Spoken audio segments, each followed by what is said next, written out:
All right, so we're back. It's been a couple weeks. I was gone for Christmas and New Year. Connor, Yeah, you've you been all were. over the place. Yeah, I've been to the UK. I've been to Switzerland. I'm a well-traveled man now. I'm still having jet lag, by the way, Yeah. because the UK and Switzerland 5 hours ahead of East Coast time, Yeah. and so I'm just been getting sleepy and going to bed around 8 p.m., which Were isn't you great. were you originally planning on going to Switzerland? Because I've Yeah, been that wanting to that go was there. always Okay. that was always in the plan. I went with my uncle, and yeah, that was great. But yeah, the jet lag is still something I'm dealing with because I go to bed at like 8 p.m., wake up at 4 a.m., and I'm just like, well, now what do I do? Well, that just kind of sounds So nice. yeah, I guess on Here's a certain level, but I don't know. I would like to just push that back by maybe 2 or 3 hours. yeah. I'm probably gonna take a melatonin tonight and try and make that work, but yeah. That would just I, put I you where I'm at pretty much. I go to bed at 10:30 every night. Wake up Yeah, at so 8. my body right now feels like it's 10 p.m. for me because I'm still operating on like UK time. But anyways, New Year's was really fun there. It was really funny because I was in like Southampton or something for New Year's, and it was the most bootleg New Year's fireworks I've ever seen. It was just a Yeah. bunch of people gathered, no like official fireworks, no police or anything, but they were all gathered near the river and just setting off fireworks. And some of them went up into the sky and exploded like a normal firework. Others just exploded on people Oh my god. uh on the ground. It was pure chaos. And I thought that was really funny cuz like that's just not something that would really happen in a public area in the US. Like obviously you can like get together with your buddies in a backyard or something and do this, but like this was a very much a public area. Hundreds of people there and just fireworks exploding everywhere, like on top of people. I was sitting on a bus when the clock struck midnight. Cuz me and my cousin had gone downtown Pittsburgh to hang out Yeah. for New Year's, and it was just, I don't know, it was just dead. Like we go to a barcade down Really? there, and it was like super boring. So we decided to leave at like 11:30, thinking we might be able to get somewhere cooler by the time it hit midnight. And the bus was late. We were sitting on a bus for midnight. We did end up going to a bar that at least had more people, but it was like feeling super old in a bar full of college students. Oh yeah. It was like I was back in Morgantown. Yeah, I don't know. Like obviously cities have their own thing going for New Year's Eve, but I feel like what I had was pretty unique because Yeah. don't really get that here. No. But that was a lot of fun.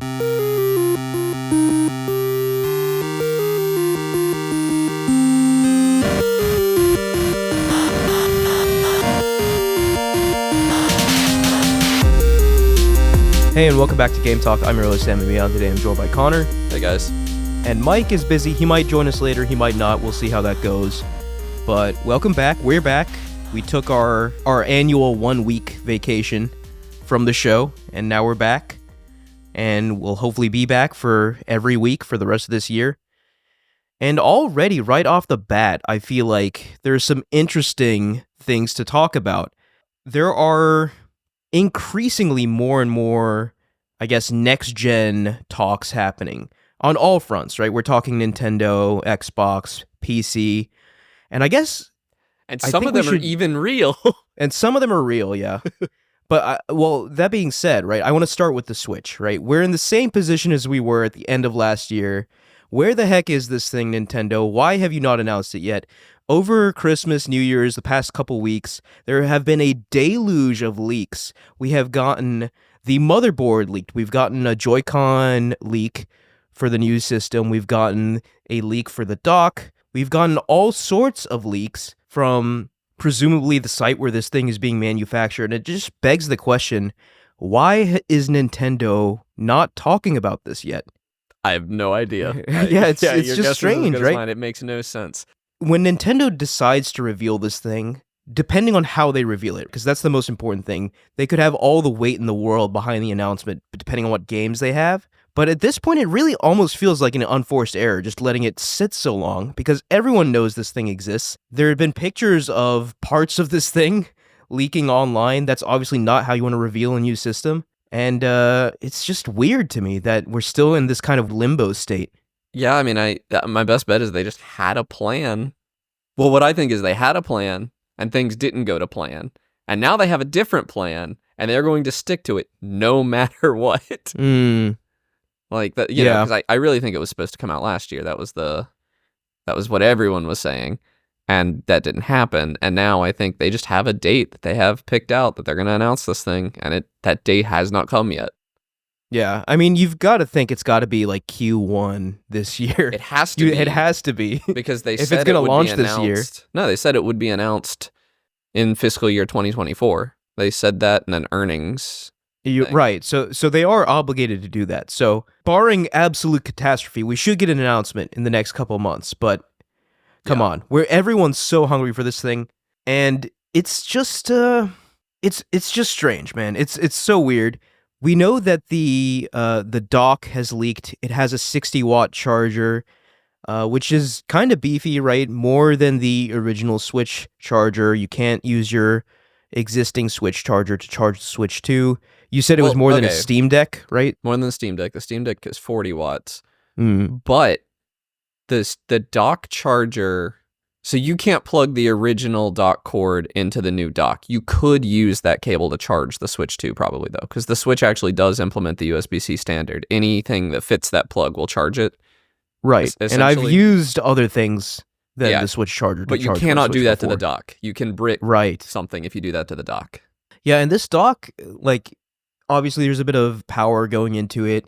It kind of is congruent with the rumors that we saw that docked, this thing is going to be a lot more beefy than it is handheld. So I actually haven't seen this. Can you? Were the rumors about being able to see the screen while it's docked true? Yeah, that was like that render that leaked, right? Yeah. Presumably it's true, right? We have no official confirmation on anything. Except these images. Okay. Right? These are all images that have leaked, and especially for the dock, right? It was leaked by Laura Kate Dale. She's a very reliable Nintendo leaker, I guess, for lack of a better word. Sure. Yeah, so sure, right? Yeah, who knows?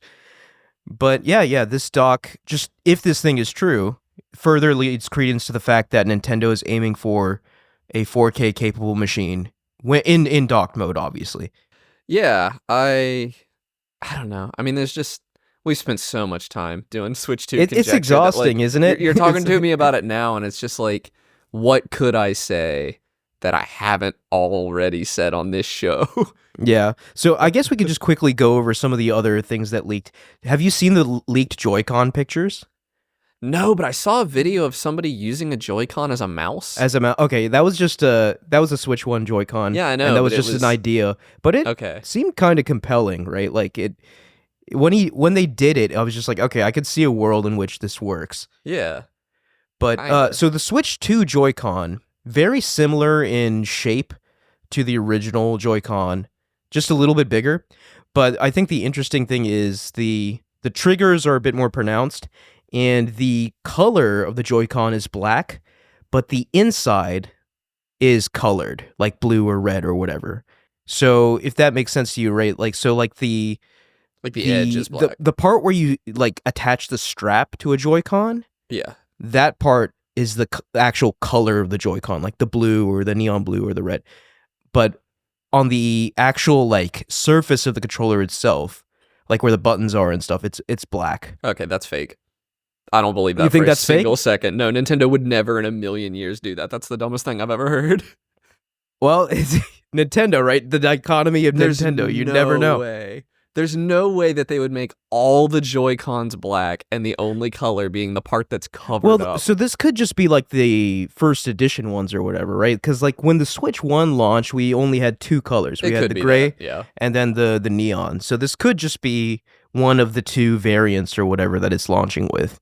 It also just seems crazy to me to do anything that would make... I mean, there are people with 8 Joy-Cons out there. Like, it'd be crazy to not make those usable. Compatible? Yeah. Although I guess they might be compatible wirelessly and they just don't snap onto the side. Right, because snapping onto the side is magnetic now, yeah, that's allegedly. More complicated, yeah. But yeah, I would be surprised if wirelessly they didn't work. And Nintendo does have a history of supporting that, right? Like the Wii modes working on the Wii U, GameCube working on the Wii. Yeah, that too.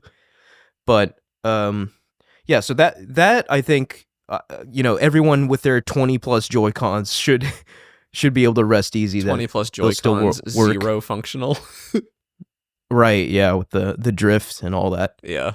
But yeah, I think those were the main things, right? The dock, the Joy-Cons, and the last thing, the motherboard, which Digital Foundry did an interesting kind of deep dive on. I could the not leaked watch that video. motherboard. It was so dry. But yeah, it's a bit above, I think, our pay grade. Yeah. in I mean, what those we're guys usually do a interested in. good job of making this stuff entertaining. Yeah. This was 30 minutes long. Just my eyes glazed over. But yeah, like obviously the motherboard isn't going to be something that's talked about even when Nintendo reveals the thing. This is very much a deep dive kind of hardware enthusiast leak. But it all is just another piece of the puzzle that is the Switch 2, where so much information about this thing is now out. But, like the audience, us, and all the Nintendo fans out there have been burned so often by this thing. I think it's just a matter of we'll just believe it when we see it. Yeah. But yeah, I'm looking forward to that. I'm assuredly it's going to happen this year. If it doesn't, then we might just never talk about it again. But if it doesn't happen this year, it's not happening. It's just not happening. Yeah. It'll be they'll skip it. They'll release the Switch 3. But that's Nintendo, right? Like, so as far as next gen Nintendo goes, we're still on the cusp, right? We've been on the cusp for a year. But it's kind of like an asymptote, right? You kind of approach the line, but never quite reach it. Yeah. But we're getting closer and closer. But who knows how far away it is exactly. But I think another interesting thing to talk about are the next-gen kind of PC news coming out. Let me start with namely, AMD on this. Yeah. I imagine you haven't heard it. AMD went on stage yesterday, I think. Maybe the day before? I think it was yesterday. So, correct me if I'm wrong, but AMD didn't actually announce it at CES. No, They went up and they said sometime later this quarter we will announce the 9070. I think they said the 9070. I'm not even sure if they actually said that. And FSR4 and RDNA 4. And yeah, so that's just not a good look, yeah. right? That just no. I think AMD's cooked. I think AMD you can read the room around that. It's just like they can't come out and say anything and then it'd be completely shown up by NVIDIA. And they refuse to even elaborate on anything about FSR4. They there was some backroom Q&A going on, and I guess someone asked if FSR4 would work on older GPUs, and they said maybe on the 7000 series, but we're focusing on the 9000 series. And yeah, it's not a good answer, especially when their direct competition is doing so much more. No, backporting. Well, not backporting, but releasing all these kind of updates to frame gen to DLSS on older graphics cards as well. AMD has for a while been the value king. It was cheaper. Yeah. But if you weren't needing the bleeding edge of DLSS and weren't super into ray tracing, and especially until recently, ray tracing just wasn't in that many games. I made a call when I bought my AMD card. I was like, I like ray tracing. It can do 30 series level ray tracing for the few games that even support it. That's fine. But now it's like every AAA game that comes out is ray tracing, if not path tracing. And AMD's behind on that. They're not even releasing a 5080 competitor. They're skipping that tier entirely. And Intel is the value king now. The Battle Mage Arc GPUs this year are really, really good at I think the most expensive one is $350, and they're dominating that price point. And then you have a 5070, spoilers a little bit, we're going to get into this. Yeah. But a 5070 at $550. $550, that's an incredible for deal. Quote unquote 4090 performance. That's bogus. That's not real. If that's true, that's insane. No, it is true that you can literally get as many frames out of it, I'm sure, as you can a 4090, but they're doubling their frame rate by doing 4x frame gen, and that's not the same thing as being as good as a 4090. Not in my book, not even close. But that's still a really compelling card at a very compelling price point. Right. Where does AMD fit into this with their ray tracing is worse than Intel, their FSR we don't know, but right now it's worse than Intel and it's worse than NVIDIA I don't see a lot of people upgrading to an AMD card this gen. The lack of communication, I think, is communication. It's damning, So- yeah. But I'm more interested in NVIDIA right now. They Yes. just announced their 50 series cards. They had extensive presentations, and they look quite impressive. So the 5070, the 5080, the 5090, the 5080 is $1,000. 5090, $2,000. What do you make of the price? So the 3080 was $800, and I thought that was incredible. I was so on board for an $800 3080. That was 4 years ago. A lot has changed. We've had a lot of inflation. We've had a lot of... I also, the 5080 is a substantially better card than the 3080 was. I think it's fine. I think $1,200 last gen was ludicrous for how kind of poor of an upgrade the 4080 felt like to me. I think $1,000 is really, really good for the 5080. I think that's probably, if I was going to buy one, this is the one I would get. Yeah. I mean, obviously it's still a very expensive card, but I think we have to come to grips with the reality that these prices are not going to go back down to, No, we're never going to 2010s level. Yeah, we're not going to see another prices. $800 80 card. It's just not going to So happen. in that framework, the price of the 5080 actually kind of surprised me because I thought it would have been worth even more than $999. I was expecting $1,500. Yeah. For the 50. I think a lot of people were. I mean, that's obviously there's something to be said about having that be your kind of wow, it's only $1,000, but that is the world we live in now. The $2,000 5090. So I was never one for the highest end graphics card. Like so I don't really have. Yeah, I have a 4080. I'm very happy with that. But what do you make of the 5090 being? Well, I guess first of all the specs and then the price. The 5090 is the card you buy if you have more money than sense, I think, because from what NVIDIA is showing right now, there's no game there's nothing that's playable on a 5090 that's not playable on a 5080. The stuff they're showing with Cyberpunk, they're doing. But isn't that always the case when NVIDIA releases their cards? Right? I'm just not pro 5090. Like I would never buy a 90 series card new. I don't think. I would just never do it. I mean, it's substantially more expensive, and granted, you're getting more power, but it's like a little more power. But the 5080 should be able to crush anything you throw at it. For now, the only thing, 5080 only has 16 gigs of VRAM, and that is starting to become an issue, especially. And my understanding of how FrameGen works may not be quite right, but my understanding is FrameGen uses a lot of VRAM because it is having to hold the previous frame, the next frame, and the in-between frames you generate all in VRAM. So you're playing a game in 4K. That means you've got your before frame, your after frame, and 3 in-between frames potentially. It may not need all 3 loaded in VRAM at once, but that's 5 uncompressed 4K images loaded into VRAM. Yeah. That's a lot. That's a lot of data. Right, and the 5090 is 24 gigs. No, of it's VRAM? 32. I'm pretty sure. It's twice. Wow. Yeah. So what's troubling to me is I'm thinking, I'm coming from a 7900 XTX. I would be downgrading from my 24 gigs of VRAM currently to 16.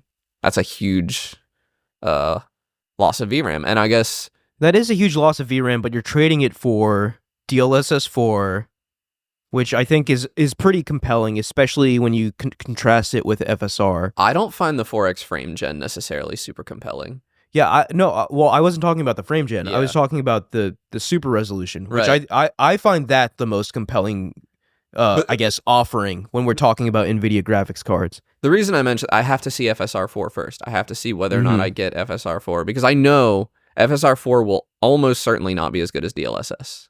Like I can say that with certainty. Yeah. But even FSR3 right now, against the old DLSS, I made the call that it was good enough. And there's a really good chance I make that call again and want an upgrade. And I think a lot of people are thinking the same thing. So yeah, I guess we just have to see it. I will say the fact that the new DLSS improvements are coming to the 30 series, the 20 series. That's very exciting, yeah. And that's a good sign, because that was something that really turned me off of buying NVIDIA was when the 40 series was announced, and there was a bunch of exclusive features that AMD was able to do. At least until now, AMD can't do 4x frame gen, but AMD's frame generation was not meaningfully different from DLSS frame generation as far as performance goes, and it worked on everything. And DLSS was locking that behind the new cards. That was a bad look for them, in my opinion. But the fact that they're not really doing that this time, most of the new features are back compat. I really like to see it, and it makes me more confident in buying an NVIDIA card. Yeah, I mean, briefly when the 50 series cards were shown, maybe for an hour or two afterward, it was like, oh, I really want a 5080. But then when I kind of calmed down, let my thoughts settle, I was just like, you know what? No, I'm totally fine. All these great enhancements to DLSS, to frame gen are coming to my 4080 card. I really don't need this card. I can wait another generation. I'm fine. That's kind of where I'm at right now. But I did want to bring up the one new feature that is only available on the 50 series cards, which is the multi-frame gen. Yeah. So I don't. What do you make of this? So I've seen the numbers, and it's a very modest increase in latency from traditional, like what we have now, single frame gen. Mm-hmm. So I think it could be cool, but the thing about it is, I like frame gen to go from 60 to 120. I think that's smart and cool. My TV is 120 hertz. My monitor, if I can go from 80 to 160, that's great. Frame gen to get to 300 frames per second, I don't know who the use case for that. Like, because the problem is, if you are say you're trying to use multi-frame gen to get to 120, that means your internal frame rate is 30 FPS. That's terrible. That's like, on a keyboard and mouse, that's not playable to me. I can handle that on a controller, but I'm not playing a keyboard and mouse game at 30 FPS internal. And there's nothing, frame gen cannot ever give you less latency than you would be getting from your internal frame rate. That's impossible.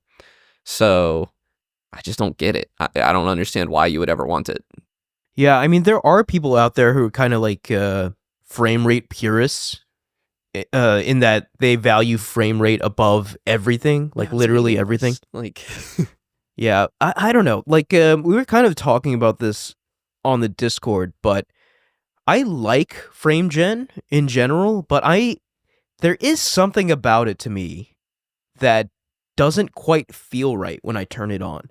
And I don't know if it's just the games I've played it in, or maybe the implementations that I've seen aren't the greatest, but like, you do get that kind of weird, it's almost like very, very light motion sickness when you're moving around when frame gen is turned on. I don't really know how to describe it.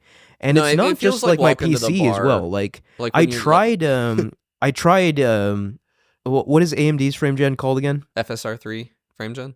Yeah, I tried FSR3 frame gen on my PS5 on Immortals of Aveum, right? It was like the first game to get it, and I just wanted to try it out. Implementation, yeah.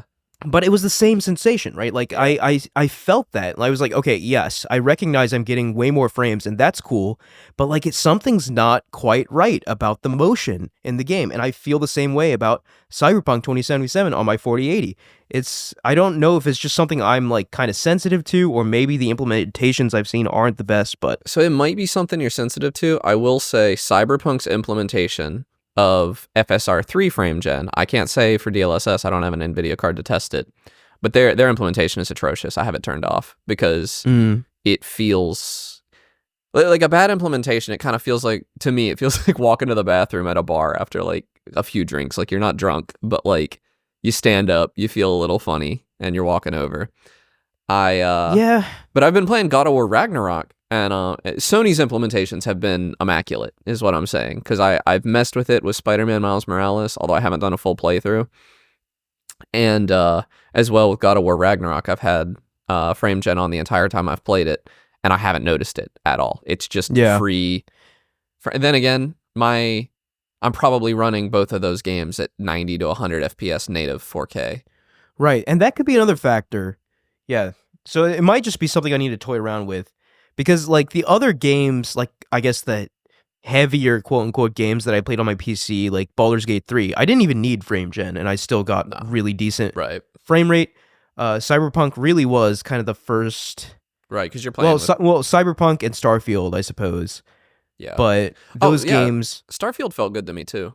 yeah. But like the thing, all these games have in common: Starfield, Cyberpunk, and Immortals of Aveum. They're all first-person games, and I think that might actually have something to do with it. I agree. It's the camera.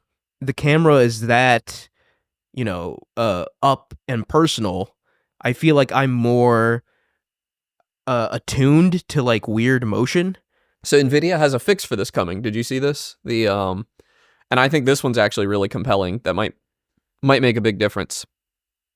They're adding to NVIDIA Reflex something called Space Warp, which is essentially it's how VR works right now. They let you turn your head, and it's called motion reprojection in VR. So you can turn your head, and you might get black at the edge of your eyes because it hasn't rendered that part yet, but it actually like moves the frame so that you are experiencing, you don't perceive it 90 hertz or 120 hertz or whatever, even if the game's running at 60. And I think that that's easy to do in VR because all cameras in VR work the same way because it's just your head. That is much more difficult to do in a traditional game because we don't know how all cameras are going to work in a keyboard and mouse first-person game necessarily. So they have to do some creative stuff with that. But I think that could actually undo what I was saying about the latency with with DLSS 4 multi-frame gen. But it sucks because it's one of those things you have to feel. There's no way to really know this. Yeah, you can't watch a video on it. Yeah, because the videos are all going to look amazing. That frame gen just looks good. Frame gen works. We've seen it. They're saying they can do 4 times as many frames now. Okay, it's gonna look good. There's no reason to believe it wouldn't. Yeah. But how it feels is much more difficult. And I still don't think there's any case where this is going to work on a game under 60 FPS. I still think this is a technology to get you from 60 to 120. And actually, DLSS. The original one actually had trouble doubling frame rate. It was more like a 50 to 80% increase, I think. It didn't usually actually double it, so yeah, this will be nice for that. If you can hit 60 and turn that into a rock solid 120 or even a rock solid 165 or whatever your monitor is. But I don't think there's any use case for frame gen if you're somebody who wants 360 hertz so they can play Fortnite better. Or a real esport, whatever. That was the first one I thought of. Valorant or CSGO. You're not going to be using these things. Yeah, because latency is king. Yeah. Like, latency is even above frame rate, at least when it comes to, like, ultra-high frame rates, right? Like, if you can do 120 with, like, no latency versus 240, but some latency at that level, you're going to pick 120. The other big thing... No, there's one more big thing NVIDIA announced that I forgot about until just now. Driver level DLSS integration. So you can override any game DLSS 2 or higher. Since then, it's been you could just plop in the new DLL to upgrade the DLSS in a game, and they're making it so that you no longer have to do that. You can just tick a box in whatever the GeForce app is to say use the newest version of DLSS instead of what's included in the game. That's great. That's huge. I hope AMD does the same thing because they did this with FSR 3.1. It is now a drag and drop upgrade, and Intel needs to do it as well because XeSS since 1.1 has been a drag and drop upgrade. So all of them have the option to do this. NVIDIA is the first one to do it. But that's such a huge quality of life thing because that means you can go back to your games in 10 years. And when we're using, when we're not even rendering frames anymore and it's all AI, you can use DLSS 10 to play Alan Wake 2 or whatever. You're kind of joking, but that does bring up a kind of point that maybe I want to touch on. Oh, it's degenerate, dude. The numbers that Jensen shared. Well, that, but like this idea of like increase in rasterization capability is not exponentially increasing anymore. It's decreasing with each new generation of hardware. And there's more and more of these AI ML capabilities that are being used to kind of make up the gap. And And I know there are purists out there that feel strongly that we don't want any of these AIML, frame gen, DLSS techniques because they perceive all these kind of flaws. And to be fair, like, they're right. You know, You like, can see the flaws. Yeah, it's inherently blurry. there are going to be flaws. There is ghosting and all of that. But typically the image is so good, the trade-offs are worth it.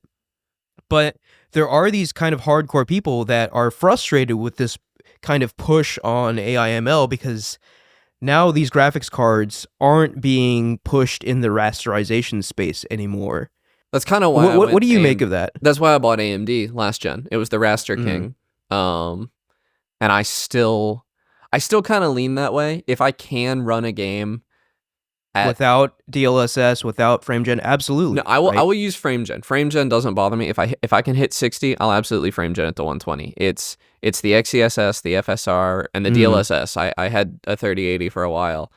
If I can turn those off and still like what the game looks like and plays like, I will, because I do see it on all three of them, and I don't care for it. I especially, I hadn't realized how used to it I had gotten. This is a spoiler for later in the episode, but I've been playing God of War Ragnarok, and it feels like a final send-off for the PS4 era of games where there is no upscaling. It is just a native 4K, really solid-looking game. All of the motion looks perfect. Everything and I value that very highly, right? Like in games like I'll bring up Baldur's Gate 3 again. Yeah. I just used DLA, right? I didn't have to use DLSS or anything, and I thought that well, that's gonna look great. Yeah, fantastic. But yeah, most of the time, like I do agree that yes, the image looks fantastic in DLS quality mode or whatever, but it's not as good as just native rendering. Right. It will never be.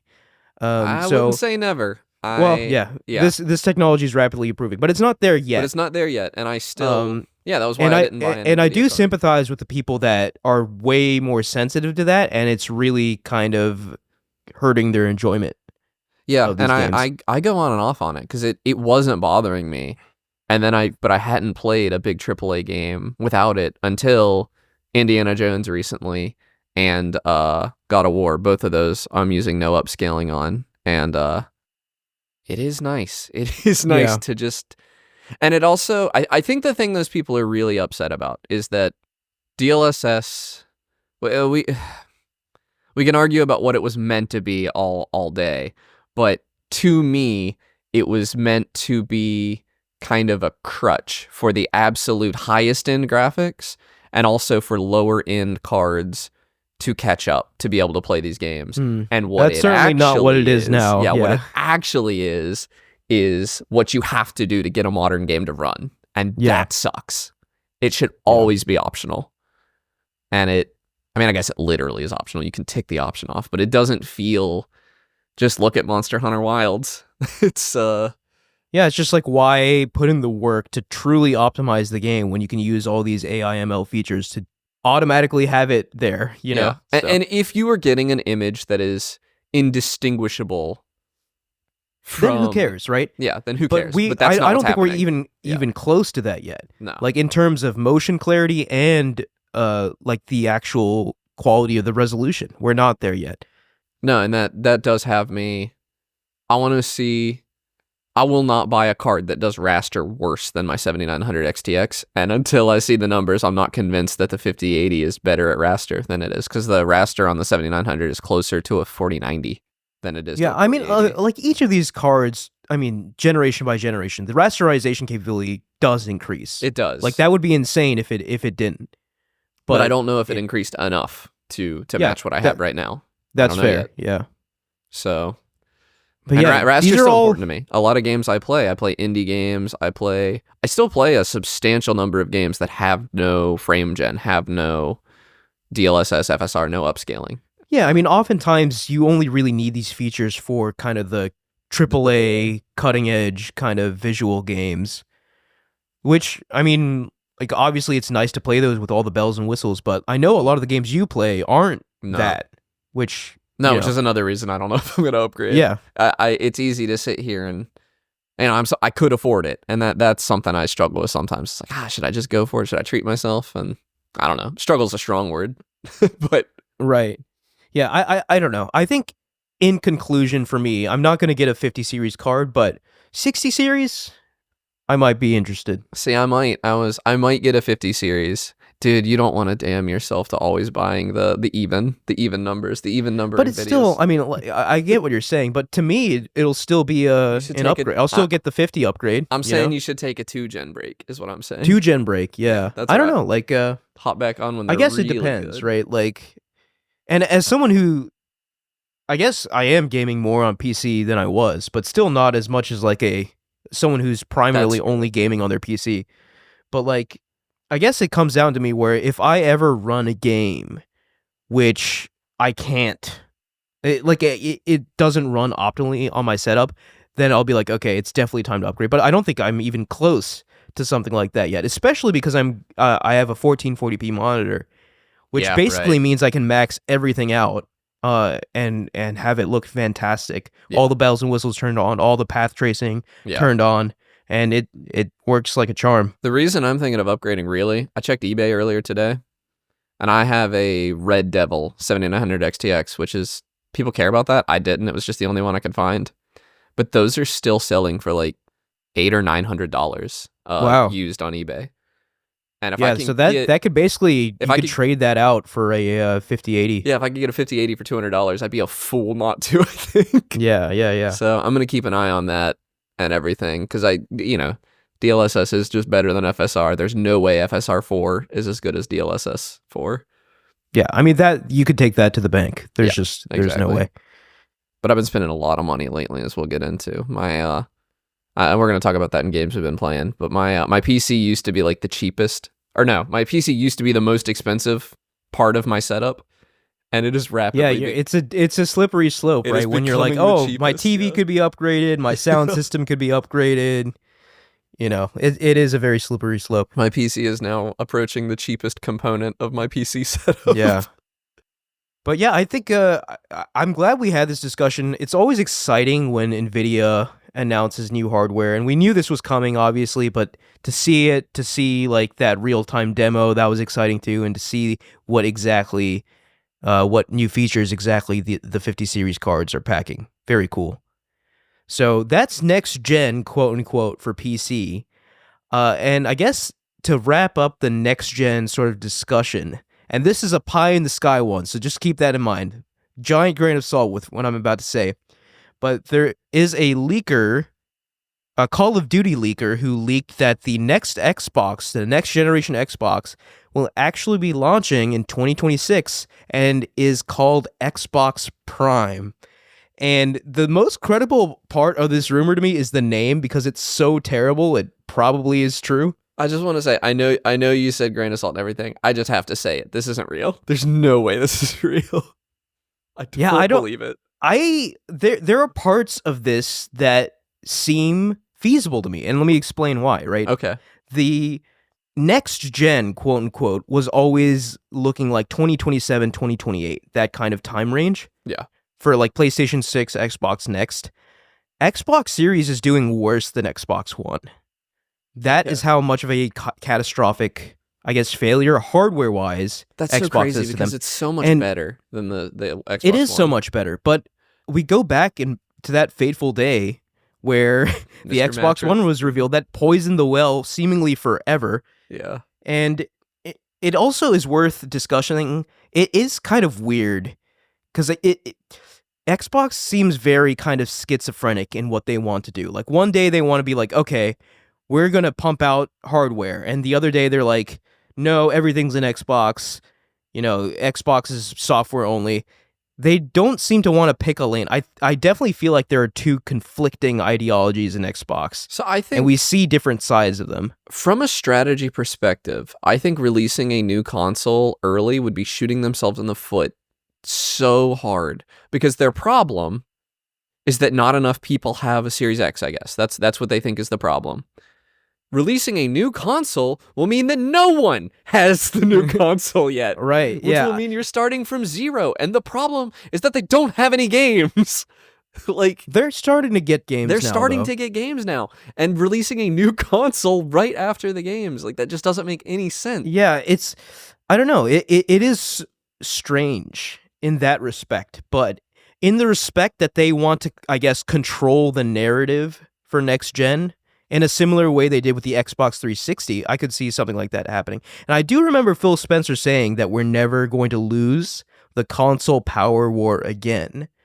And that was true for a while, right? The Xbox One X came out, was better than the PS4 Pro. The Series X and the PS5 Series X are meaningfully the same. Actually, the PS5 largely outperforms the Series X in a lot of games, but on paper, the Series X is the more capable hardware.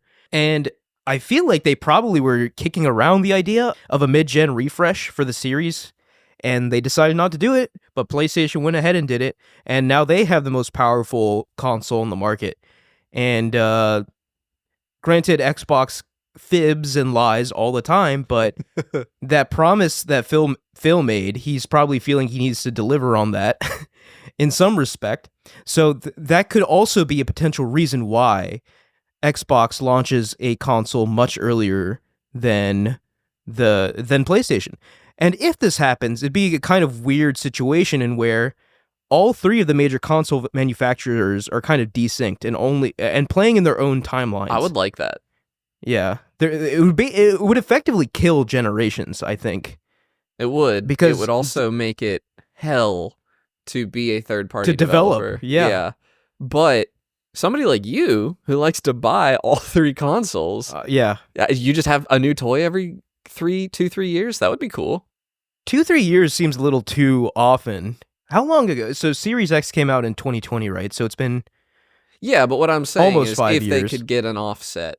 Right, yeah, like Xbox 1 year, PlayStation 1 year, Nintendo the next year. Yeah, I mean, honestly, like, I'd be down for that.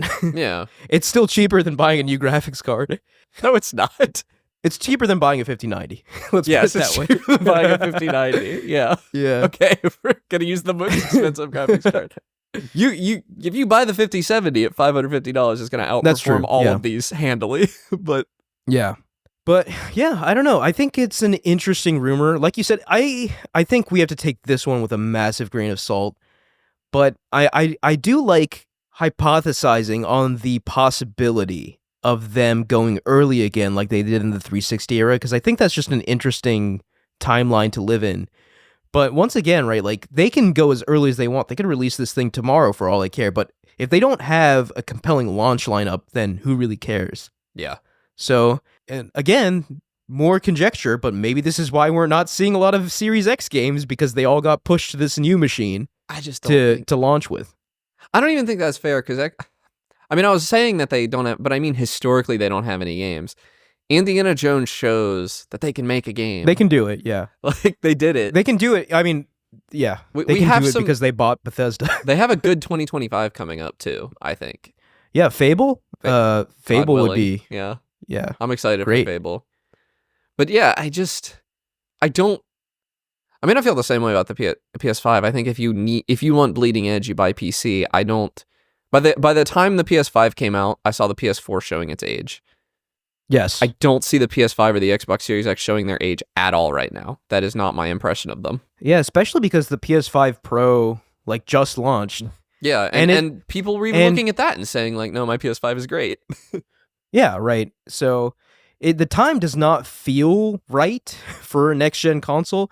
And if they did this, right, it would be like a 6-year generation for the series consoles, which on paper, like, yeah, it's short, but it's not that short when you consider generations are usually 7 to 8 years. What if it's the handheld? What if they're just doing the Nintendo Switch? Like the well, Wii they definitely are doing a handheld. The Wii U flopped, so they switched to the Nintendo Switch. The Series X flopped, so they switched to the Xbox Prime. Yeah, right. Prime, yeah. But it is, we did discuss this on a previous episode, but both Sony and Microsoft are working on handhelds now. Yeah. So I'm curious to see what shape those will take when they come out. Oh, we got a new Steam Deck, by the way, at CES. Sort of. Did we? We got a Lenovo Legion Go S, which is running SteamOS. Oh, okay. Not a literal Steam Deck, but it's running SteamOS. It has a trackpad. It's essentially a Steam Deck. Another handheld PC. Yeah. So it's very cool. Yeah. Yeah, I'll need to follow up on all the CES announcements. Usually for CES, I'm mostly interested in the TVs. Like I'm seeing like, ooh, LG's new TVs. What are Until they until they packing into show me this? a micro LED, I don't care really. Yeah, But I'm not changing my TV anytime soon. yeah, unless unless But I get but if they significant come out and plan. they're like, okay, micro LEDs are now a thing, or mini Yeah, LEDs are now a thing, I'm like, okay, that's a meaningful enough yeah. jump to where I might have to start thinking. But This is an aside, but do you have an issue on your TV where Disney Plus is like crazy dim?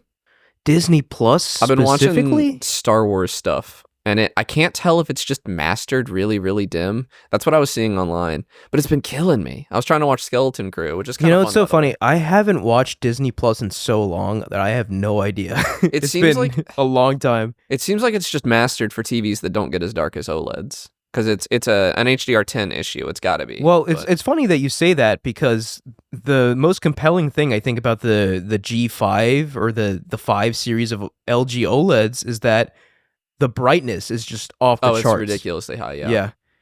yeah. It's So higher than the QD LG OLEDs, seems yeah. to be fixing the one of the few flaws of OLEDs in that they don't get very bright. The new OLEDs seem to be getting quite bright. Yeah. I mean, my TV gets plenty bright for me. I don't have any issue with it unless it's like I have to close the blinds sometimes. But like, Yeah, and plus, I don't know, as a software developer and someone who generally looks at screens all the time, I really don't want I don't want to be looking at a bright screen. So I'm like totally fine with the darker OLEDs. Yeah. But I think that's a kind of minority opinion. yeah, mine's just I don't know. I watch TV or I don't watch TV all day, but I have my TV on all day while I'm working, and I'm never sitting there thinking, God, I wish this was brighter. Yeah, That's yeah, never crossed my mind. yeah. The technology I am looking at with TVs is tandem OLEDs. I think that's the next one that's going to be kind of cool. And it's What is just, It's essentially like iPads are doing it now, I think.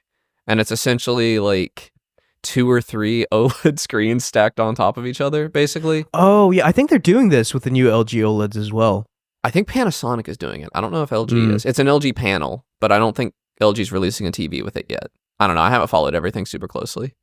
I think they are. I think I Okay. saw that it was like a 4 stacked OLED or something. But I'm interested in that. I saw a 3 stack. It was they were calling it a tandem RGB, and it was one red panel, one green panel, one blue. Mm-hmm. And I think that's cool. Still not going to upgrade. TVs are too expensive. Yeah, and you get so much mileage out of your TV, and especially if you have a good TV like we do. Like I have the 2019 LG OLED model, and that's still 100%. I mean, I still get amazed looking at it, right? Like it's just the first day I saw it, I was just like, this is the prettiest thing I've ever seen, and it still impresses me to this day. So I did a significant upgrade to my setup recently. I'm going to co-op this. We didn't have anything else to talk about with Xbox, did we?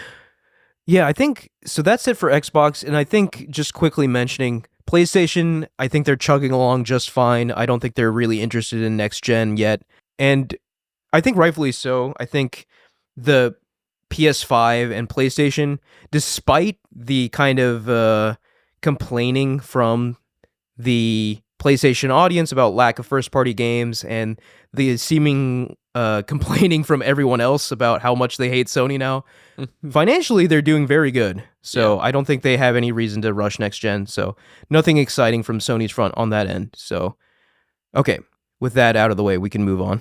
So this is just a personal story, but speaking of upgrades to your living room setup, I got a soundbar for Christmas in 2011, and I have been using it since then. That has been my audio setup. It was a soundbar with a little tiny Oh man, yeah, subwoofer. soundbars have gotten way better since then too. Okay, but that's not what I did. Yeah. What I did was I bought a Denon audio video receiver. And Oh, you did the 2 whole thing, huh? bookshelf speakers, and I made my own speaker wire, which I only mentioned because it was a huge pain in my ass. But I'm glad I did it because it sounds so good, dude. It's such a Yeah.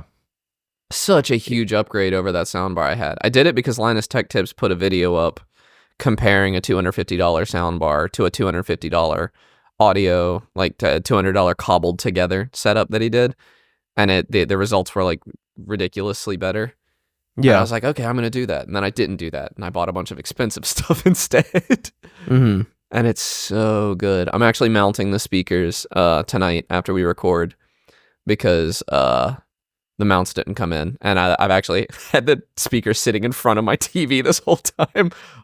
Yeah, it's funny that you mentioned you did the receiver and the speaker wire and everything. I had that at one point. I had the speaker wire. I had that all wired into my receiver, and the receiver connected to my TV, and that was all great. But I think I had that in Morgantown actually. But then when I moved to Virginia, I changed my setup and simplified it to where I was just like, okay, I'm gonna not use the receiver anymore. I'm gonna get a really nice sound bar with some satellite speakers and just call it a day. I'm pretty happy with that setup. But if I ever want to like go to that next level, I'm probably gonna get like a high-end receiver and some really good speakers. But I haven't yet, so I'm actually going to do a full surround setup, and it is going to be substantially more expensive than my PC and my TV put together. Like the whole thing. Yeah. If you really want to get into the world of audio, it will dwarf everything else in terms of cost. I don't think the surrounds are going to be super expensive, but I don't even have a center channel yet, and that's going to be pricey. And then I'm actually going to do Atmos speakers, the ones that the downfiring speakers. So are you actually going to mount them on your ceiling? No, I have like 20-foot ceilings in here. So what I'm going to do is do them like halfway, 2/3 up the wall, pointed down. So another thing, you've probably already thought about this, but another reason why I haven't really pulled the trigger on like a full-fledged sound system yet is because I live in an apartment, and I know you also kind of live in a... Yes. You live in an apartment, right? I live in a condo. Same thing. But it's concrete construction. Yeah. So I think that I will be fine with anything other than a subwoofer here. And I'm gonna buy a subwoofer anyway that has a return policy. Yeah, subwoofer is very important. So, well, like, I mean, even these bookshelves, the bass on them is like, I had a subwoofer. I had a little tiny subwoofer with that sound bar, and the bass coming out of these bookshelves, it gets down to 45 hertz, I think. I can feel it. Like, it's fine. Yeah. And there's also like tactile, I don't know, the colloquial name is bass shakers. You can like put them on your furniture. And it makes you feel it that way. There are ways around it. But having a dedicated subwoofer, just it's yeah, but we probably wonderful. Just can't do it. You know, there's well, no, I have one, right? But like right you now? can change. I have one right now. No, that's kind of different. Yeah, well, I don't know. It's still, but what I'm saying is you can change the volume of the subwoofer, so it's not like it. You don't have to have it shake your house. You can just have it add like a little rumble. And you can buy the bass. There are things you can buy to, what's the word? Detaching it from the floor. There are like special feet you can buy so that it doesn't transmit all that power into your floor and shake the house. Right. It just puts it all into the air. And my intention is I'm going to try to, when I buy it, I'm going to put it like literally touching my couch as close as I can so I can have it as low volume as I can. But that's all way down the road. That's going to be the last thing I buy because it's the thing I'm most likely going to have to return. And I'm trying to get stuff with 45-day return policies so that I have time to like talk to my neighbors. Test it out. Because I own here. I'm going to live here a long time. I need my neighbors to like me at the end of this. Yeah, you know? yeah. That's understandable. But but yeah, that's cool. I've been blasting these speakers. Like I texted my next door neighbor who lives on the other side of the wall. I have the speakers on, and I said, like, text me if you hear them even a little bit, like at all. And I've been blasting them really loud. He's not said a word. Yeah. So I'm really happy. That's great. Yeah. Sound is honestly king. It just adds so much to the experience. I said this one. Whether you're watching something, playing something, whatever. Because I upgraded just my listening. headphones a month ago. I got an amp for them, and I called it a similar to OLED level upgrade, and this is the same. It's just I have it when I'm on the TV as well. It's really nice. That's awesome. Really, really nice. All right, 5080 go great with it. Yeah, right. Well, you already kind of alluded at it, but what have you been playing, Connor? I've been playing God of War Ragnarok. I haven't finished it. You said I would finish it by now, and I've made you a liar. You must be close. This is gonna be a spoiler. Okay, so before we continue, I think Ragnarok's a couple years old at this point. If you're interested in it, maybe just skip this section, but I think we can go full spoilers on this. I'm gonna go pretty discussion. modest spoiler. I just killed Heimdall. Oh yeah, that was great. Yeah. He is such a a tool in that game, so He it felt is. really good to finally. It did, but it was Take kind care of of him. bittersweet because of the prophecy and all. But Yeah, I don't know. I really like Atreus in this, even though he's a bit of a like little stinker. Going off and he's a teenager doing teenager things. yeah, he's a real moron. But yeah. I do like him, and you didn't think I was gonna like playing as him, but I kind of do. Yeah, that's kind of surprised me. His now I think I'm gonna like him less now because Kratos' combat just now kind of got complex enough that I'm enjoying it. It just takes That's good. It takes like 13 hours for you to get what I would consider a move set for him. It takes a really long time to unlock. I think the combat in God of War Ragnarok really shines once you have all 3 weapons and they're significantly upgraded. Yeah, I agree. Because you get to a point where you're switching between the 3 and doing combos, and it feels good. See, I'm a little harsher. I would say it's not good until then. I was like sleepwalking through the combat until now, but now I'm like I was before I was saying I'm not gonna play Valhalla. I don't like this combat enough to experience that. And now that I have the stuff unlocked, I'm much more open to the idea of doing more combat in this game. I'm having a much better time with it. Okay, yeah, that's good to hear, especially because, like, yes, Valhalla is, like, purely combat focused, but it does continue the story. Yeah, I know. Which and is I was just crazy. making my peace Yeah. with missing that because Yeah. I kind of hated the combat. I even tried I was so frustrated with this, I tried turning it down to a lower difficulty to see if I could just kind of but it was too easy. I did one tick down below balanced, and it was like you didn't have to do anything. You could like walk into the enemies and they died. So have you fought any of the berserkers? Are those like the green pillars with the sword?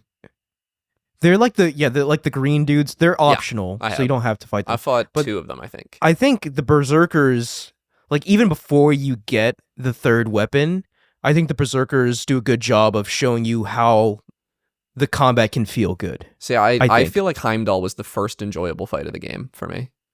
And then I've been enjoying the fight since him, but I got a couple of upgrades right before I went into the fight with Heimdall. And maybe it just took a while for the combat for you to warm up to it. No, because there's still just a lot I don't like about it, but there's enough I do like about it now that's been added. I still think it's like super stiff for the genre. I still think your ranged options are so weak they might as well not be there. Like throwing the axe. I never throw the axe. It just doesn't do anything. Well, it's a situational thing. Sometimes throwing the axe can like stun an enemy. Yeah, I just whatever. I don't know. I felt like it was better in 2018 for that a little bit. I remember throwing the axe more. But overall, I don't want to sound negative on this game because I actually am having a really good time with it, especially like with my new setup upgrades and everything. This is a very cinematic game. I can hear exactly how gravelly Kratos' voice is supposed to be. Yeah, isn't that crazy that that's just a dude? They're not like putting any processing on his voice. Yeah. Chris Judge. Yeah, that's his name. Yeah. And I'm enjoying the story for the most part. I think Freya's a little weird in this game. She forgives you very quickly. Yeah, that kind of surprised me too, because like at the end of the first game, you basically do something where you're like, okay, Freya's going to be your mortal enemy forever. And then they just like... And she is your mortal enemy at the beginning of the game, but then she very much warms up to Kratos in the space much faster. Of like 35 minutes. Like, she goes from ready to kill you to... It's not even so much that that's bad. It's that, like, you literally get to the point where, like, you were forced to work together. And then when that's over, Kratos says, okay, are you going to kill me now?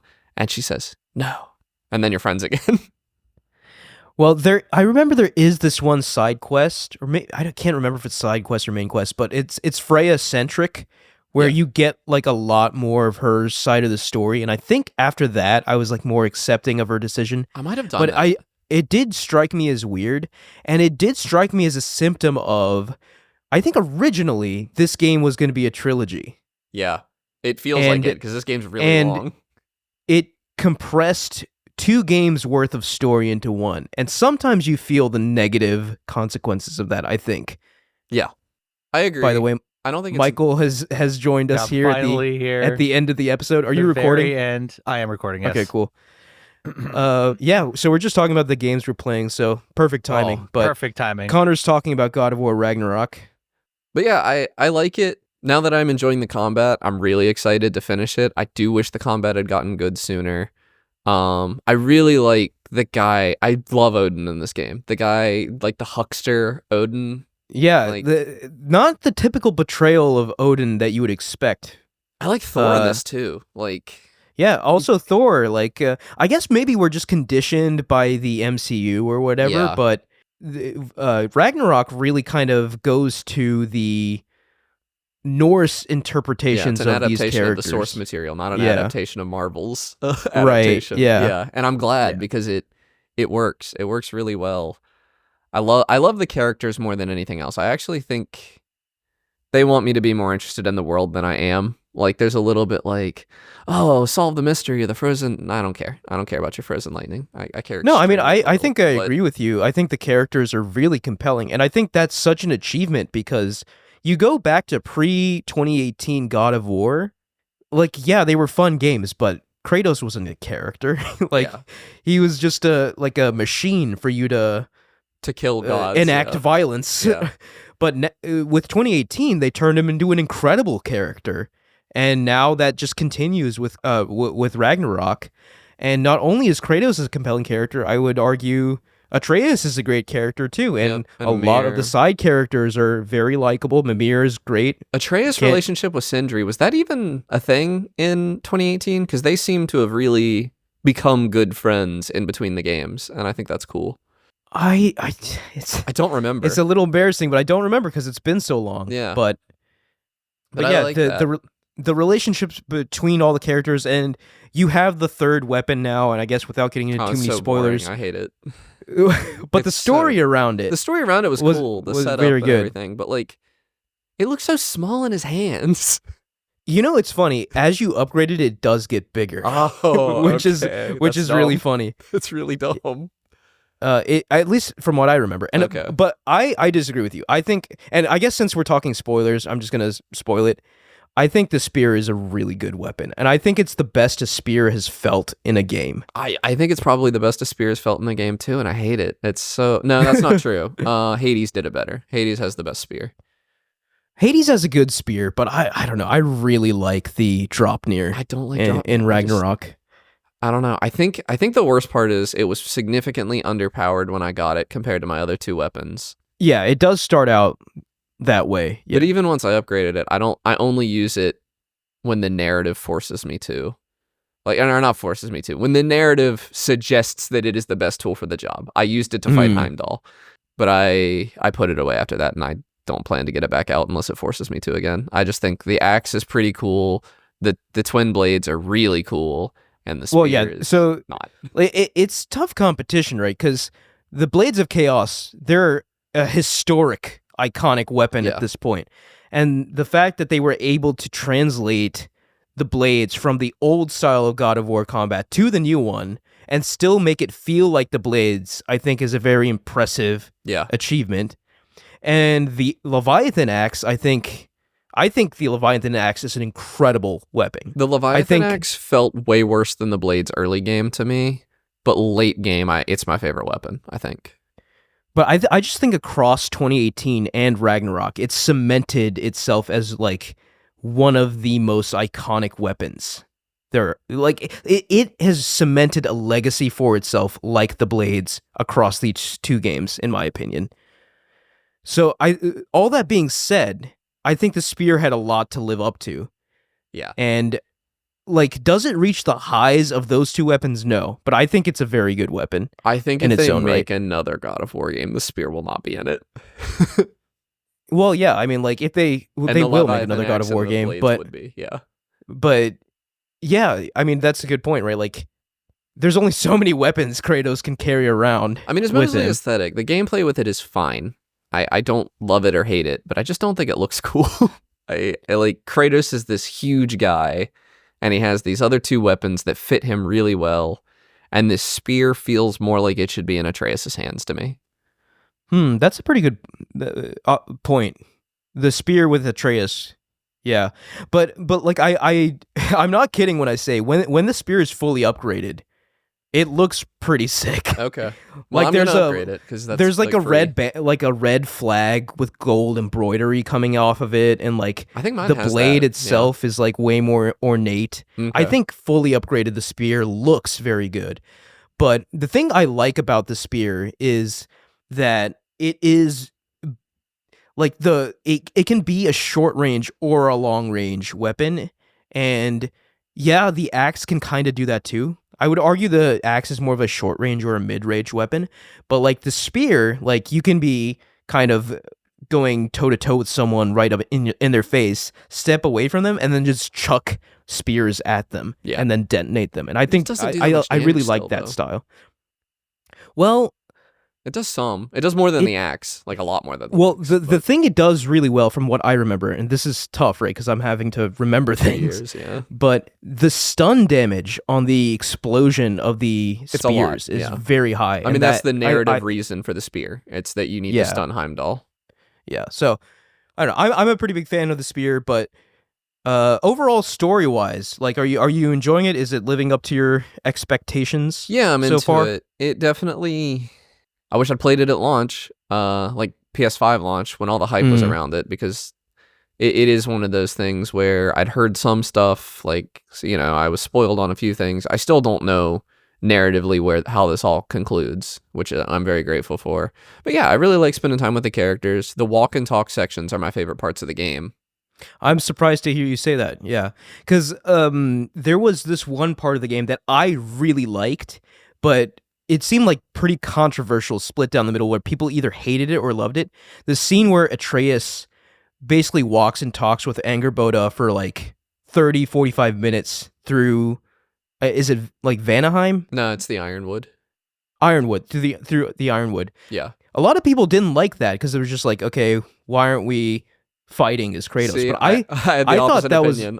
I loved it, and every time I loved combat it came too, up during yeah. it, I was like, this didn't need to be here. No, I guess no, I'm yeah, wrong, because I thought like they really captured that, both the vibe of the Ironwood, like it's a very beautiful, majestic place, and also this idea of Atreus meeting this girl, probably like one of the first girls he's ever met his age, yeah. considering how he was raised in the forest and all the emotions that come with it. I think that was done really well. No, So and then contrasting her against Scud, Thor's daughter, Thrud. thank you. Yeah, that's interesting, because those Atreus has never seen a girl his age before, and suddenly he meets two of them back to back. Yeah, right. Yeah, Yeah, and he's hitting puberty age, so yeah, very interesting. I don't know. coming of age story. The thing I want to point out is I'm not a side quest player typically, but I did play a few side quests in this. Yeah, Because I'm glad to hear that. they do a much better job with the hook for side quests in this game than they did in 2018. You can tell by the fact that I played any of them. I will say they like to put side quests in their side quest, and that is deeply annoying. All of those are terrible. Like, you'll be walking along a side quest path and like run into a ghost, and they'll say, "Please find my body." Oh yeah, you can you can just ignore those. Yeah, so I like am. They're terrible. so there are levels of side quests in this game, Yeah. and a lot of games do this, right? Where like there are side quests that have narrative significance to the characters, and then there are side quests that are kind of just more like, here's side quests for the sake of having more game to play. Yeah, and that's what the and dead those bodies are very, very much, you don't have to play those. But I really enjoyed the first jellyfish side quest.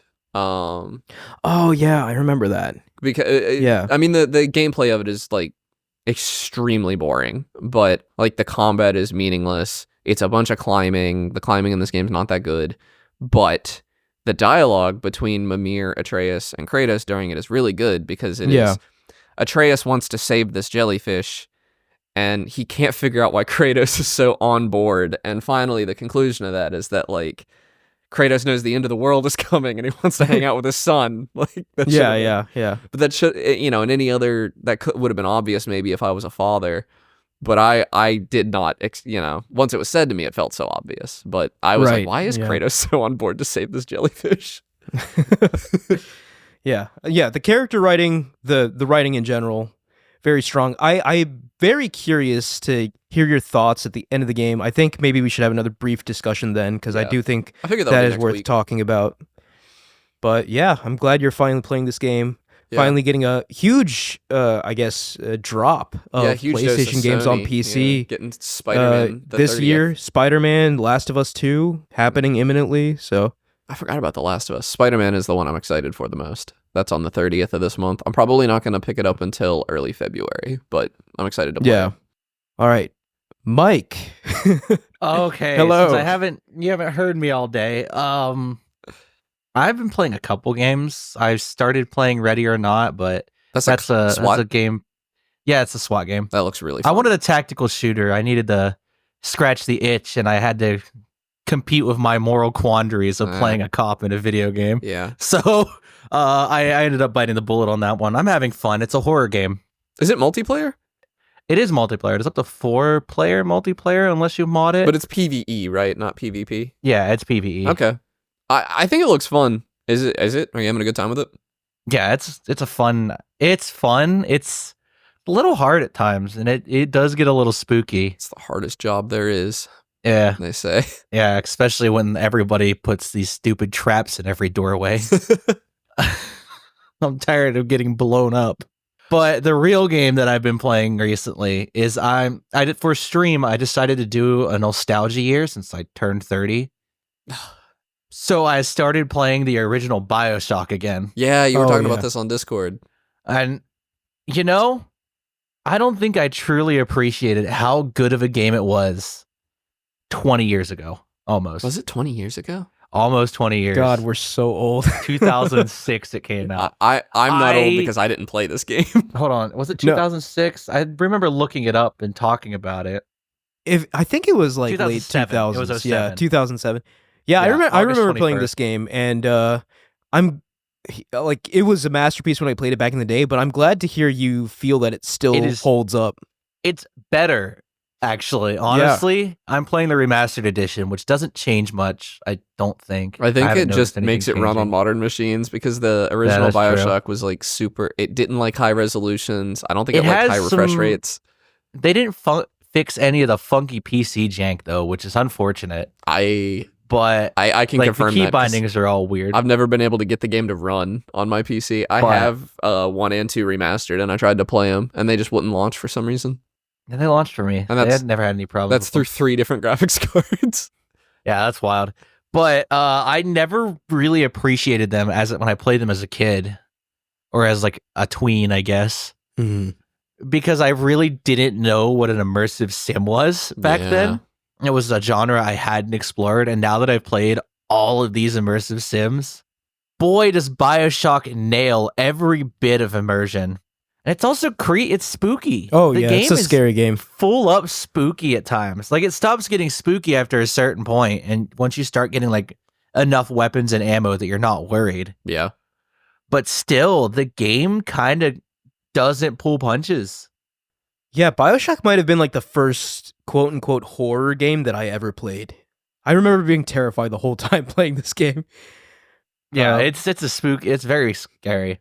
I like how the environment is so interactable with most of the plasmids too. Yeah, and the plasmids too. That was such a unique power system, and I remember feeling so kind of creeped out by it because you'd like inject yourself and then gain new powers, Yeah. and like some of them were I did- so creepy, like the bees. Oh yeah.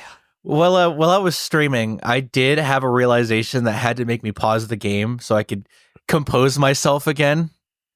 And I'll share it with the podcast because it's just as funny now thinking about it again. There's an audio log in the first level where he's describing how Adam can let you change anything about yourself. So there's a very real possibility in Andrew Ryan's Rapture, this libertarian dystopia, there are anime cat girls. There's a very high possibility. That is not where I thought you were going. So true. Can I say a hot take, guys? Yeah, go for it. Bioshock Infinite is really overrated. Yeah, I haven't touched Infinite. Honestly, haven't I don't now. think that's too much of a hot take. I think It might not be anymore. It would have been when it came out, and I believed it then too. Yeah. Yeah, I love the one thing I love about Bioshock is how powerless you feel for a good chunk of the early game. I'm Yeah. Oh, yeah. 2-3 levels in now. I'm not exactly too far into the game. The spooky Yeah, but underwater near the- setting is so cool. It's Oh Yeah. yeah. That's fantastic. And I remember near the beginning of the game, it was basically a stealth game. Like you had to be very careful. Before you Especially started around, getting like, the big upgrades daddies. and plasmids, big daddies are something you can't fight. But I'm 3 levels in, and I fought every single big daddy I've encountered. yeah. It's hard, but it uses a lot of my resources right now. But it's worth it. Pre- That Adam's always worth it. Prey is a spiritual successor to Bioshock, right? Prey, I don't think, maybe. Prey 2017. Maybe. Because I think it was originally going it's to be more, called Psychoshock. Yeah, it might be based off System Shock, which Bioshock is a successor to System Shock. You're right. It hit me again. I forgot that it was a System Shock immersive sim until I hit the first code lock and I realized what the code was. Oh, yeah. It's 0451. so, yeah, 0451. I forget it every time. I played so many immersive sims, but I always forget that the first code that I'm going to enter is going to be 0451. Yep. Like clockwork. I always forget it. There's And usually then an then I achievement see it on the wall. in newer games. If you guess it without doing whatever you're supposed to do to get the code, you usually get an achievement that like, oh, you've been here If I before. see it on the wall and I just face palm, it's like, why? Why didn't I think of this? It's a System Shock. It's a System Shock spiritual successor. Iconic. It's got that in its DNA. I think it's wild thinking that a game like System Shock 2 has been so influential that it has inspired like 3 or 4 different spiritual successors and a full remaster. I mean, there are people that full would remake. call 0451 a genre at this point. Yeah. Like, It's a genre trope for immersive sims. If your first code isn't 0451, then it's not an immersive sim. yeah.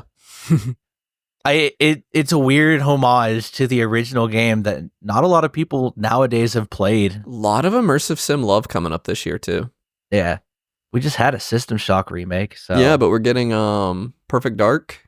Ooh. And there was another one, that Thief, Wait, that like multiplayer Thief game. That looks good. yeah, that looked cool. And I'm- quite literally the spiritual successor to Bioshock. I mean, I think Ken Levine is actually making a What's that? Ken not Levine's not Bioshock nuts. Bioshock game. Oh, So okay. The one thing I didn't expect in the remaster though Mhm. was I didn't expect to hit an option and get jump scared by Jeff Keighley. wait, what? I wouldn't expect that either. There's director's commentary reels scattered throughout the world as collectibles. Jeff Keighley's in it? Jeff Keighley runs them. So the first one I look into, and it cuts to a Jeff. black screen, and then instantly it's just a zoomed in Jeff Keighley. I'm like, whoa, He walks That out like is the pretty G-Man. scary. And it was like 8 years ago, Jeff Keighley too. So it's not modern Jeff Keighley. So he looks young and spry and not worn down by Aw. 8-10 years of game. Well, to be awards. fair, I mean, I guess I have to look at an older picture of him, but I feel like he hasn't really aged that He much. hasn't really aged I that think much. he's aged, but he's aged well. I think he's aged like Hideo he's like a Kojima. fine wine. That's really that's really funny. Fantastic that- game though. I'm Like in an already scary game for that to happen. That's great. expect a lot more like old games to come out of me this year because I have a list. I hear you. I have a long list of games that I'm gonna play through. I Well, yeah, even have some things in pocket for stream overlays too that I'm shilling out money for. Nice. That's a fantastic first choice, though. I mean, Bioshock 1 is one of the greats, and I don't think that franchise ever even got close to the highs of that game. 2 was Really? I remember 2 being really good. As I've well. heard a lot of people say 2 is better, so I'm surprised. 2 enhances all the mechanics is what it does a lot better. I only played a little bit of 2, but I don't think it comes close to 1. From what I've seen, at least. Getting a little personal, 20-ish years ago almost, I went to a GameStop with like my dad or stepdad or some Yeah. some He male doesn't figure know. in my life. I don't remember. It was probably my dad. And I was given a pick of 2 games, right? Pick 2 games out and he'll buy them for me. Oh. And I chose Mass Effect 1 and Bioshock. Dude, what Base. a goated day. That oh was my the god. most goated combo of games and it I could formed play your because I entire tastes. didn't know Right, like, that you- those you- 2 games were you- a slippery slope. You became a cultured man that day. I did. I didn't expect young like 13, 14-year-old me didn't expect almost 20 years later to have a mass relay tattooed on his arm because he loved that first Yeah. game so much. Yeah, that's something really special that can't really happen today, where like you Yeah. just don't know, and you're like, okay, I'm gonna go in and like buy this game off the shelf. Like, 'cause, I kind of was informed. I had heard they were good games because I had Oh, a okay, Game yeah. Informer subscription. See- And I saw that everyone talked good of them. I'm like, okay, I'll try them You because I can't. was getting sick of playing trash. You can get that experience a little amid. You just have to like Shut it blindly off. buy stuff on Not be Steam. us. Or yeah. but I did it buying a retro game. I went into a retro shop and I bought a game based on how it looked. and it ended up being Blaster Master, and I love that game on the NES. Yeah, Yeah. you can't be us and be so tuned in. Yeah. No, Yeah. yeah, it's so hard. tuned into gaming. It's so hard to actually fully just blindly pick a game, especially since there's so much shovelware and stinkers out there now. Yeah. We But I definitely feel can't like do it for a blindly AAA picking a game. game- But I Yeah. think it would be cool. It'd be a cool idea for us to like have a little Hopping into a tiny random indie. budget set aside to buy a Yeah. well-rated but Oh, lesser wait, known I have indie another game on game. Steam. See, but that's the other thing. Well I have rated. another game. I That forgot. Okay, but I don't want to buy a bad game. Like, Oh my no, God, but that's what I'm read saying. that. Like as a kid, there was that magic of like, I'm gonna pick this off the shelf. It might be trash. It might be great, but it might be. Zapper, the- You just But reminded me. That I had that I played another one. experience, and then I played. That's how I played Uncharted 1, right? Like I had no idea what Uncharted Really? was. Okay. I just saw. I was like, oh, it's Naughty Dog. They made Jack and Daxter. I'll play this, and then Okay, that but you changed my knew- life. You knew it was Naughty Dog. You knew their. well, yeah, I didn't know that. Servers are down. Okay, sorry. Go ahead, Mike. Okay, so I realized we were talking about this, and I did just pick up a game for $7 earlier last month. It was this little indie game called Murky Divers, and it was on sale for $6. Murky Divers. Murky Divers. It is a Lethal Company like a scrap gathering kind of game, Oh, okay. but it is complete. It has this weird pixelation filter over everything, and you're underwater. Okay. But it sounds oh, it's just Lethal Company. You get in, get out, and get your scrap. But no, it's funnier because you have to drive the submarine. Oh, that's fun. It can get up to 8 people driving a submarine, and you have to communicate with each other because no one person can pilot the entire sub. Who has 8 You friends? have to though? talk. Yeah, I right. That sounds apparently did. so It was- fun to it's me, a $6 buck.